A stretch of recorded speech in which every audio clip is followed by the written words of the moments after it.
Right. So let me switch gears real quick on another thing. First of all, can you explain to me or elaborate on, well, let me ask it a different way. For a man that stands on principle and all these things that you're just telling me that, what you're not going for, what you're going to do, and how you're not a defeatist, right? How does a brother like you navigate the federal prison system on the penitentiary level and not get life sentence after life sentence or new sentence after new sentence, Don't get me wrong. Once upon a time, I just say, I don't have no regrets. But when you get older, when you look back and you see your ignorance of your ways, you say, damn, I was in that mind frame. But at the same token, it's like, I always felt that I lived by my structure of the code. So whatever my repercussion or my actions or reactions based on the code, I never lost sleep. So I felt that I was right in my chest. In Islam, we sit up there, we allowing ourselves to our limbs. A lot of people limbs going to testify into us in the day of judgment. That's my belief. So my limbs have always been accorded to my chest.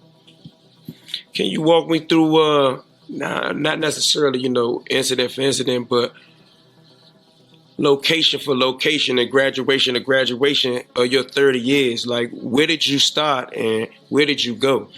Well, I started in Leavenworth. But before I even made it to Leavenworth, I bounced off 3, transit centers. Before I even really got to Leavenworth, I might sit up there and did a few months before I even hit Leavenworth from leaving from Lawton. But, at that time, it was nothing but 6 penitentiaries. So where did you go after Leavenworth? Terry Hut. Terry Hut. And can you walk me through spat for spat? Well, Terry Hut, Beaumont, Atwater, Coleman, the Smoot program. So you say Lewisburg, Islandwood, then all these penitentiaries, right? Yeah. Then Hazelton, then Florence, where I was released. Colorado, where you came out. So that's a lot of different places. And I didn't ask that just for you to list Harvard, Yale, Stanford, and this and this and that, right? I asked you that to kind of lead up to this. You pretty much have been to every side of the country that they have a federal penitentiary in, right? And in that process, you from Washington, D.C., like it or not, right? So I wanted to ask you, when you hear the term D.C. blacks, what does that mean to you? Well, it just, for real, just a core. It was an echo that, when we come into the feds, like I said, when I come home, I still see quadrants. I'm hearing quadrants. It was a disbelief because in the feds for 30 years, you don't even hear people say, I'm from Northwest, I'm from Northeast, I'm from Southeast, I'm from Southwest. You hear I'm from Washington, I'm from D.C. But you come back here, they so stereotyped. Just like I tell you once, you can never say in rep D.C. being 1/4 of a quadrant. This is why we don't get far. Well, this is my belief. Why we don't get far in the rap game. Why we don't get far even in the athletic field. We don't support each other. We lack that. Because a lot of people wear their emotions on their sleeves versus looking at the business. Being in the feds, there been a lot of young artists who sit up there in the rap game. They challenge them all. From the dirty South, from the West Coast, from New York, and we always compete and challenge. If we don't sit up there and conquer, we right there. So to come home to see that our artists is still at a disarray of separatism, you're like, wow, especially with everybody who been released. Just like my man Bushwhack, he been out, it's bigger than Northwest. I seen it. 2 guys was beefing. Once they come to the Fed, they fought side by side. They was beefing in the free world? They beefing in the free world. They come to the Feds, and they fighting side by side because everybody come and have a coalition or allegiance towards us. Don't get me wrong, I got brothers all over. From Cali, from Chicago, from St. Louis, from the South, from Philly, from New York. Right. But the moral of the story, D.C. is actually hated because the stereotype how the feds look at us. But they say because D.C. guys on drugs, D.C. guys on faggots. But shit, every other city and state is on drugs and on homosexuality. But not the men. Mm-hmm.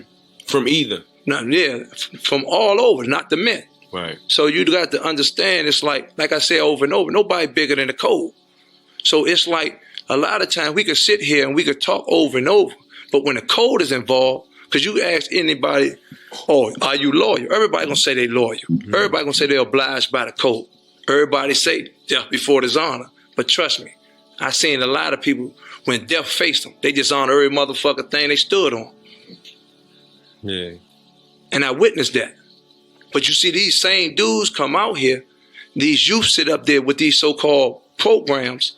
These youth look at them and be like, because they did time, actually feel that they have the structures of the code. But here's how you could tell. They don't even know how to talk to the youth. They're afraid to talk to the youth. They want to sit up there and challenge, oh, I'm more gangster than you. How can you say that to the youth? The youth gonna challenge that shit. Because when we was young, we challenged it. Right, right. I met a lot of young men that came out of prison, right? Did 10s and some, 15s and this and that. And I've been home for 12 years, so of course that's a duration of them doing their time and coming back home. But since you talk about some of the guys that come home in a dead time and they speak to the youth, a lot of the youth that I speak to now in the streets, they kind of like big homies to their younger homies now, right? And quite a few of them from Sursum Quarters, Clay Terrace, Lincoln Heights, a couple of them mention you in high esteem, man. Actually, they attribute mentorship to you. So how were you able to deal with some of these youth that came in and they didn't have the understanding of the code? They didn't have a big homie to school them to anything. And they didn't get Lawton to prepare them for the federal system. How's your interaction with them, and what's the state of these people that's going to miss, these young people that miss some of them stages of development, and then they come into the feds, and if they lucky, they ran into a homie I'm like tell you you. like this, I saw myself in a lot of them. I saw bosses. Like I always tell people, I'm a leader. I'm a boss. My own man. But I seen the same boss and being their own man. Because it's like when you look at it, there's no way in the world that I could come out here and can't identify with the youth who actually walked in the same shit that I walked in, who was actually parentless, or their parents was on drugs. How can I not relate to them? Right. How can I not relate to them being cold? How can I not relate to them beefing with another neighborhood? How can I not relate to them being incarcerated, feeling like you was abandoned all them years? Yeah. I mean, you pointed out a lot of things, which leads me to ask another question. I've been around guys when I was younger and they were older, and all the guys that was out of my era and age range that was running around, we had came from Lawton, so, we kind of had a wild reputation. But it was some older guys, right, that was like, man, I just don't got no time for them, man. I don't want them around me. Why weren't you one of those guys that just didn't have time for the young guys that they stealing, they bullshitting, they doing things that no one has told them not to do? Like some guys don't even have time for it. Why did you have time for it? I mean, you had an obligation to get back out here to your family. For real, my allegiance first and foremost to myself.